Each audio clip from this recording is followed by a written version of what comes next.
మనిషి కోతి నుంచి పుట్టిండా లేకుంటే కోతే మనిషి నుంచి పుట్టిందా? ఇదే అప్పుడప్పుడు అనుమానం కొడుతుందో నాకు. అయితే ముందు కోతి అటెన్గా మనిషి అంటారు కదా, కానీ కోతులను మించిన కోతేశాలేసే మనుషులు ఉన్నారు మన చుట్టుముట్టు. అసలు కోతులన్నా మనిషి అంటే నవ్వుతారు కావచ్చు, కానీ కొందరు మనుషులంటే నమ్మనే నమ్మరు కావచ్చు. కోతులు కొండంగలని పిలిస్తే ఇక బరాబర్ సెట్ అవుతుంది. నా మాటలంతా కన్ఫ్యూజ్గా కుడుతున్నాయి అనోళ్ళ.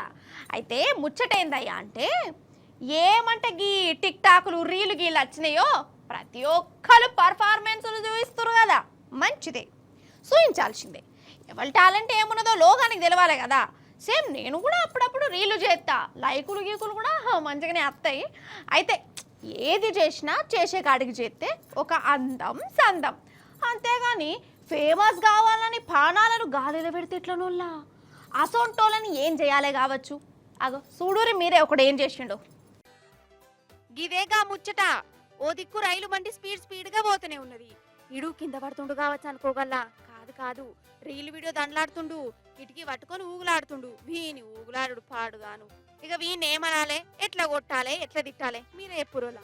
అసలు వీనికి మెదడున్నదా లేదా, అన్లా షటాక్ మందమన్న గుజ్జున్నదా లేదా? అగర్సే లటుకుమని కింద పడితే బలుకు లుక్సాను, అగుబడ్డనే పడ్డాడు. అయిందా లగ్గం, ఇంకా నయ్యం బండ అయినాక పడ్డాడు. అసలు గట్ల దిక్మల సాహసాలు చేసి వీడియో తీసుకుంటే వీళ్ళకి ఏమత్తదో ఏం పాడో. ఈ లక్క అంతరేషం కొనబడేది.